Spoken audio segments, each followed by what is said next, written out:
Hello, and welcome to Harry Potter and the Methods of Rationality, the podcast. Written by Eliezer Yudkowsky, read by Eneasz Brodsky, based on the works of J.K. Rowling. A brief announcement. Last week, I took the week off work so I could stay home and finally finish the re-editing and polishing of earlier episodes.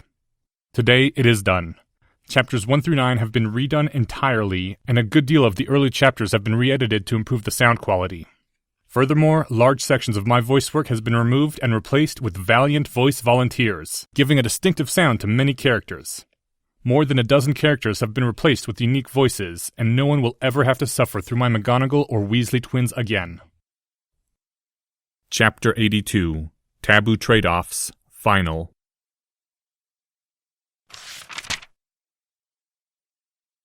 Phoenix travel was a sensation entirely unlike apparition or portkeys. You caught on fire. You definitely felt yourself catching on fire even though there was no pain.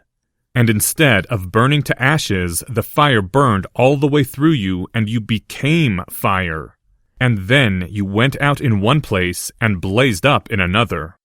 It didn't sicken the stomach like portkeys or apparition, but it was a rather unnerving experience nonetheless. If the underlying truth of Phoenix travel really was becoming a specific instantiation of a more general fire, then that seemed to hint you could potentially burn anywhere, even in the distant past, or in another universe, or in two places at once. You might go out in one place and blaze up in 100 others, and the you who arrived at Hogwarts would never know the difference.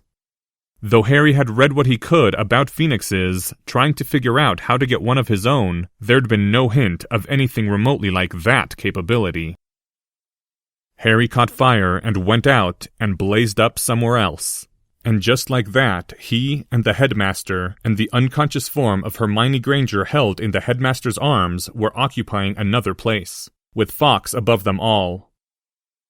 A calm, warm room of bright stone columns, skylit on all four sides, populated by white beds in long rows, 4 of which had silencing veils drawn around them, and the rest empty.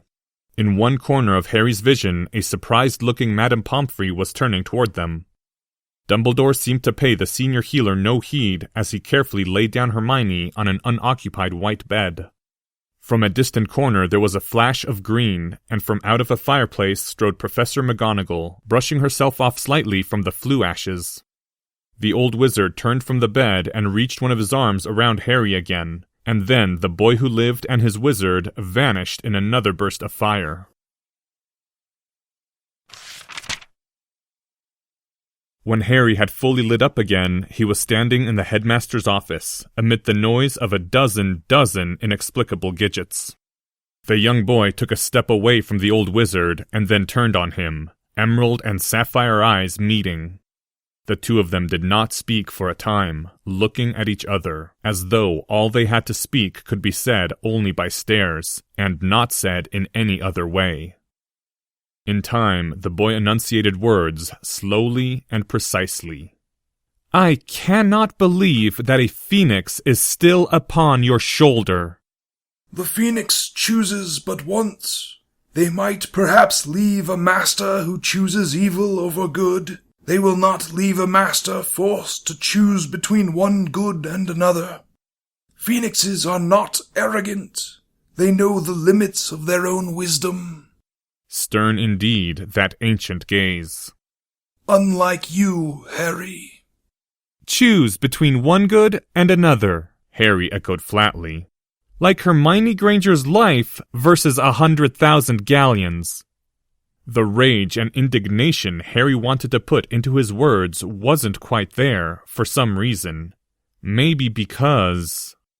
"You are hardly in a position to speak to me of that, Harry Potter." The headmaster's voice was deceptively soft. "Or what was the look of reluctance that I saw upon your face, there in the most ancient hall?" The sense of inward hollowness grew worse. "I was looking for other alternatives, some way to save her that didn't lose the money." "Wow," said Ravenclaw. "You just told an outright lie. Not only that, I think you actually believed it for the seconds it took you to say it. That's kinda scary. Is that what you were thinking, Harry? The blue eyes were keen, and there was a terrifying moment when Harry wondered if the world's most powerful wizard could see right past his occlumency barriers. Yes, I flinched away from the pain of losing all the money in my vault. But I did it. That's what counts. And you... The indignation that had faltered out of Harry's voice returned. You actually put a price on Hermione Granger's life! And you put it below 100,000 galleons! Oh, and what price do you put on her life, then? 1,000,000 galleons? Are you familiar with the economic concept of replacement value? The words were spilling from Harry's lips almost faster than he could consider them. Hermione's replacement value is infinite! There's nowhere I can go to buy another one! Now you're just talking mathematical nonsense, said Slytherin. Ravenclaw, back me up here? Is Minerva's life also of infinite worth? Would you sacrifice Minerva to save Hermione? Yes and yes. That's part of Professor McGonagall's job, and she knows it. Then Minerva's value is not infinite, for all that she is loved. There can only be one king upon a chessboard, Harry Potter. Only one piece that you will sacrifice any other piece to save. And Hermione Granger is not that piece. Make no mistake, Harry Potter. This day you may well have lost your war. And if the old wizard's words hadn't hit quite so hard and quite so close to home, Harry might not have said what he said then. Lucius was right. You never had a wife. You never had a daughter. You've never had anything but war. The old wizard's left hand closed hard upon Harry's wrist, bony fingers digging into the still-developing muscles of Harry's arm, and for a moment Harry was paralyzed with the shock of it. He had forgotten what it meant that adults were stronger. Albus Dumbledore did not seem to notice. He only turned, dragging Harry with him, and moved forward in hard steps toward the wall of the room. Phoenix's price. Harry was pulled up along the black stairs. Phoenix's fate. The room of black pedestals, silver light falling on shattered wands. You think, yelled Harry after his lips unlocked, that you can win any argument just by standing here? The old wizard ignored him, dragging Harry across the room. His right hand, no longer holding his wand, grabbed up a vial of silver fluid. Harry blinked in shock. The vial of silver fluid had been standing next to a picture of Dumbledore, or so it had appeared to Harry in the brief moment before he was dragged past. Past the end of all the pedestals, at the farthest part of the room, rose a great stone basin with runes carved into it that Harry didn't recognize. The center was a shallow depression filled with transparent liquid, and into this the old wizard dumped the canister of silver fluid, which at once began to spread out, to swirl, to set the entire basin glowing eerie white. The old wizard let go of Harry's arm and gestured to the glowing basin, commanding harshly, Look! As requested, Harry stared at the glowing water. Put your head into the pensieve, Harry Potter. Harry had heard that word before, but he couldn't remember where. What does this do? Memories. You will see my memory. My oath that it is safe. Now, look into the pensieve, Ravenclaw, if you still care anything at all for your precious truth. That was a request that Harry could not deny, and he stepped forward and thrust his head into the glowing water. Harry was sitting behind the desk in the headmaster's office of Hogwarts, and his wrinkled hands that clutched at his head were spotted with age and white hairs. He is all that I have, wept a voice. Very strange was Dumbledore's voice as Dumbledore himself remembered it. From the inside, it seemed far less stern and wise. The last of my family, all that I have left. No emotion had been allowed to pass through the pensieve. only the physical sensation of seeming to speak the words. Harry heard the utter desolation in Dumbledore's words, the sounds that seemed to come from Harry's own throat, but Harry did not feel it beyond the hearing. "You've got no choice," said a harsh voice. The eyes moved, the field of vision jumped to a man that Harry didn't recognize, in clothing tinged with aura crimson but made of solid leather with many pockets. His right eye was overlarge, with an electric blue pupil that constantly darted and moved. "You cannot ask this of me, Alastor. Not this! Anything but this!" "I'm not asking.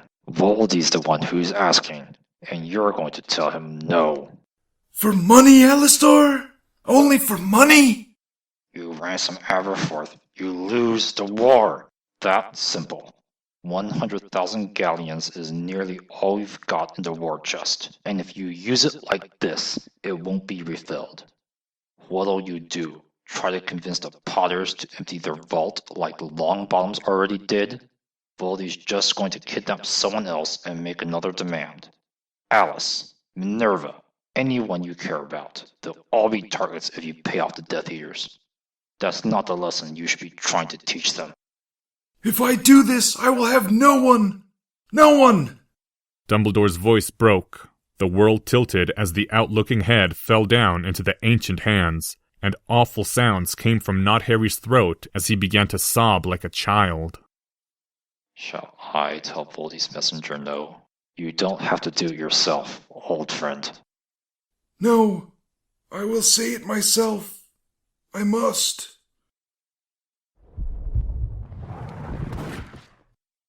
The memory ended with a shock, and Harry ripped his head out of the glowing water, gasping as though he'd been deprived of air. The transition between scenes, between decade-old reality and present moment, was another jolt to Harry's mind. In some fashion, his immersion in the past had unanchored him. The broken old man sobbing in his office had been another person in another era. Harry had understood that much. Someone softer. Before it had all vanished like dissipating smoke, returning the now, the present day.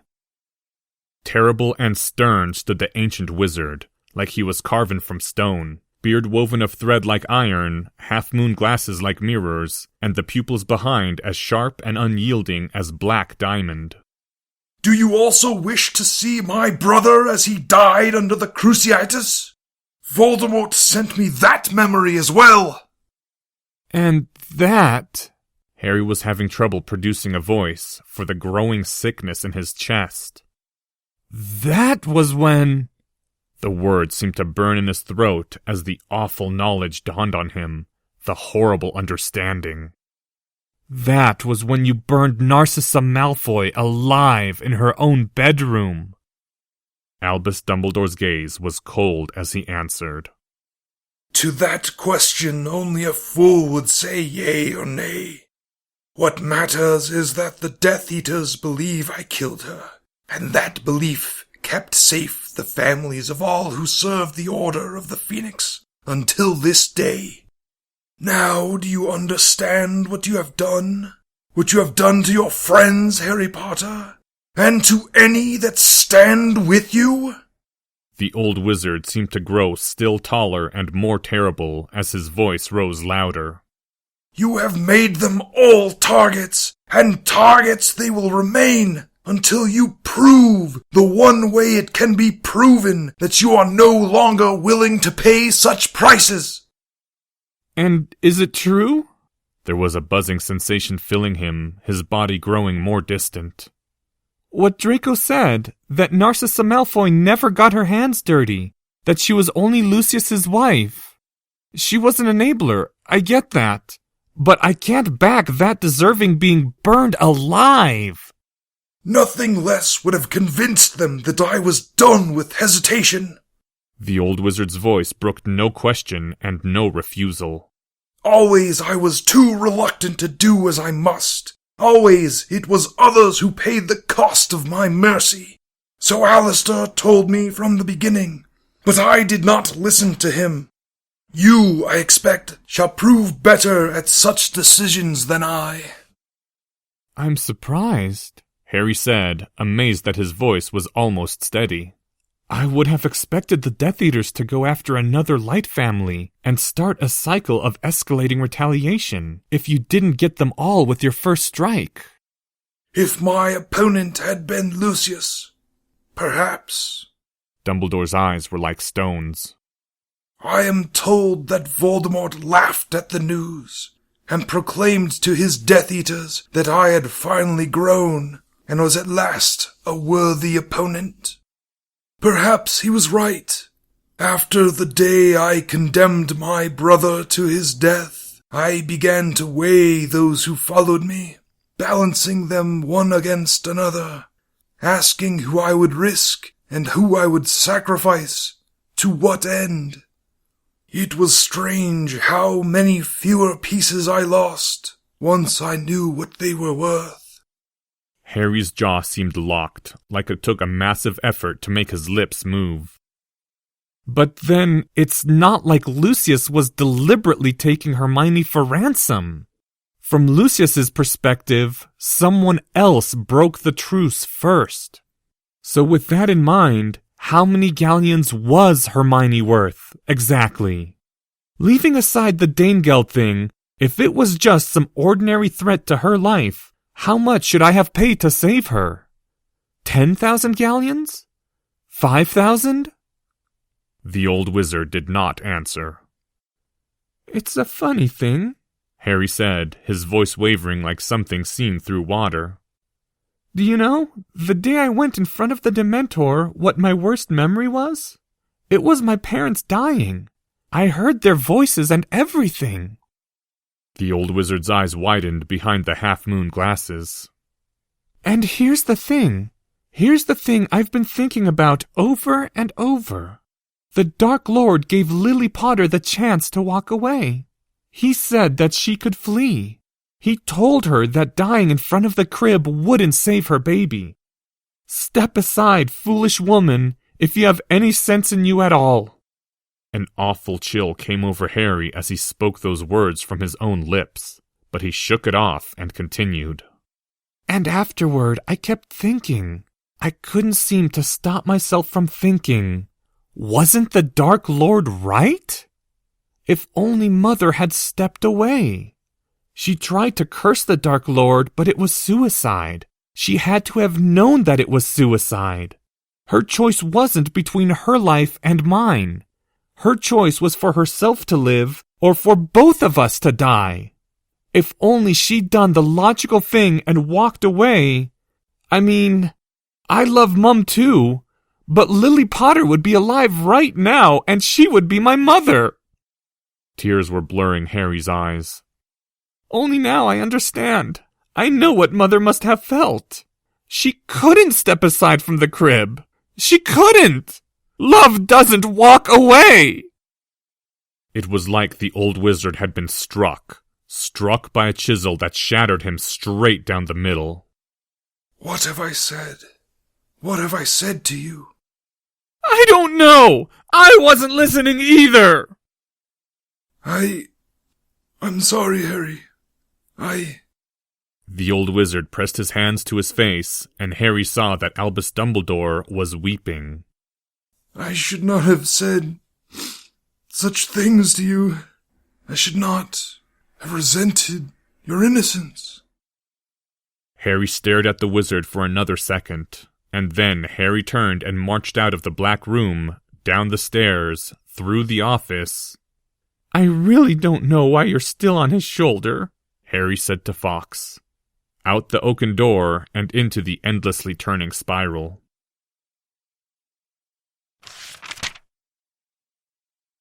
Harry had arrived in the Transfiguration classroom before anyone else, before even Professor McGonagall.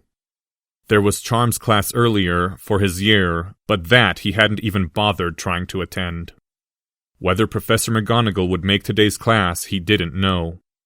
There was something ominous about all the empty desks beside him, the absence at the board, as if he stood alone in Hogwarts with all his friends departed.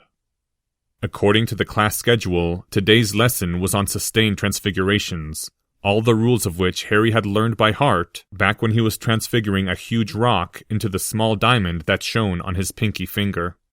It would be a theoretical subject rather than practical for the rest of the class, which was a pity because he could have used a dose of Transfiguration's trance. Harry noted distantly that his hand was trembling, to the point where he had trouble undoing the pouch's drawstrings as he drew forth the Transfiguration textbook. "You were monstrously unfair to Dumbledore," said the voice Harry had been calling Slytherin, only now it seemed to be the voice of economic sensibility, and maybe also conscience. Harry's eyes dropped down to his textbook, but the section was so familiar it might as well have been a blank parchment. "Dumbledore fought a war against a Dark Lord who deliberately set out to break him in the cruelest possible way. He had to choose between losing his war and his brother. Albus Dumbledore knows, he learned in the worst possible way, that there are limits to the value of one life, and it almost broke his sanity to admit it. But you, Harry Potter, you already knew better." "Shut up," the boy whispered to the empty Transfiguration classroom, though there was nobody there to hear it. "You've already read about Philip Tetlock's experiments on people asked to trade off a sacred value against a secular one, like a hospital administrator who has to choose between spending $1 million on a liver to save a 5-year-old and spending the $1 million to buy other hospital equipment or pay the physician's salaries.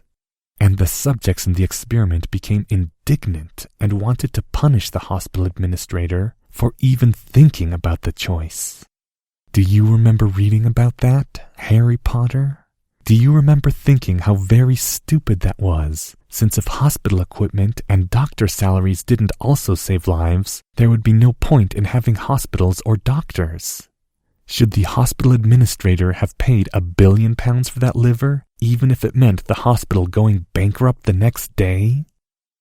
"Shut up!" Every time you spend money in order to save a life with some probability, you establish a lower bound on the monetary value of a life. Every time you refuse to spend money to save a life with some probability, you establish an upper bound on the monetary value of life. If your upper bounds and lower bounds are inconsistent, it means you could move money from one place to another and save more lives at the same cost.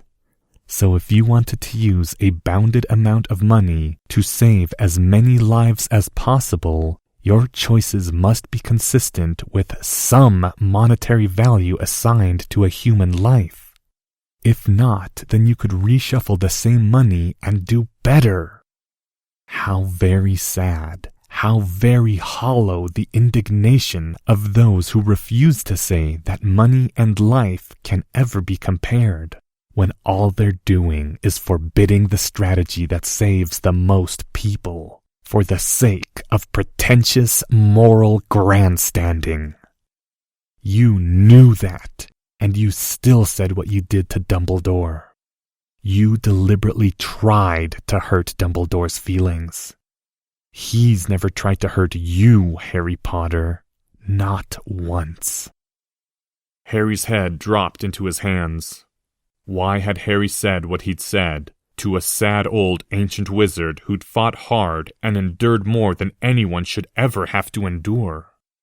Even if the old wizard was wrong, did he deserve to be hurt for it, after all that had happened to him?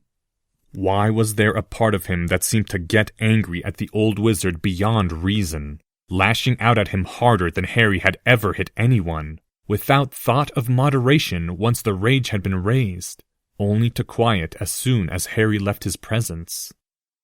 Is it because you know Dumbledore won't fight back, that no matter what you say to him, however unfair, he'll never use his own power against you?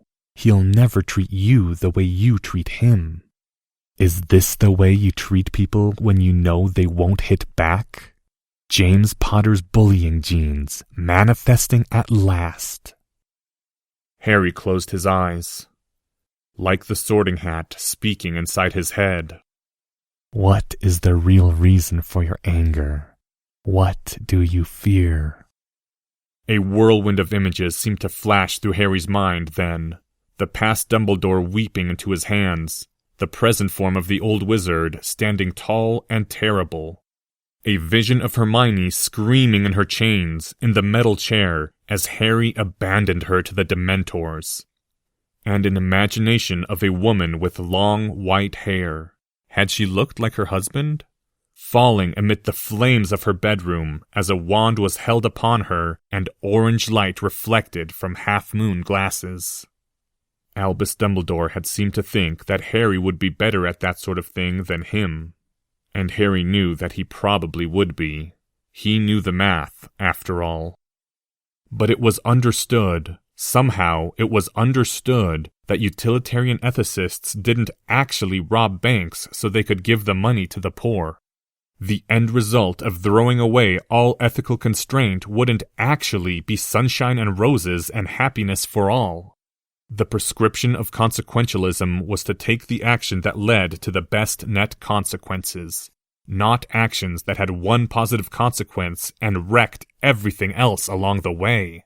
Expected utility maximizers were allowed to take common sense into account when they were calculating their expectations.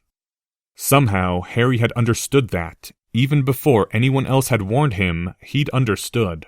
Before he'd read about Vladimir Lenin or the history of the French Revolution, he'd known. It might have been his earliest science fiction books warning him about people with good intentions. Or maybe Harry had just seen the logic for himself. Somehow he'd known from the very beginning that if he stepped outside his ethics whenever there was a reason, the end result wouldn't be good. A final image came to him then. Lily Potter standing in front of her baby's crib and measuring the intervals between outcomes. The final outcome if she stayed and tried to curse her enemy. Dead Lily, dead Harry. The final outcome if she walked away. Live Lily, dead Harry. Weighing the expected utilities, and making the only sensible choice. She would have been Harry's mother if she had. But human beings can't live like that, the boy's lips whispered to the empty classroom. Human beings can't live like that.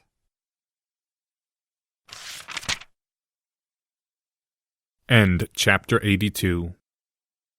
Thank you to the following people: Dumbledore, Drake Walker. Mad-Eye Moody, James. This chapter's original text, production notes, and attribution links, along with archives and much more, can be found at hpmorpodcast.com. If you would like to learn more about the art of rationality, please visit lesswrong.com, an online community of aspiring rationalists founded by Eliezer Yudkowsky. Some sound effects used are courtesy of the Free Sound Project. The music used is Catch That Goblin by Skaven. Thank you for listening. Come back next week for Chapter 83, Taboo Trade-Offs, Aftermath 1.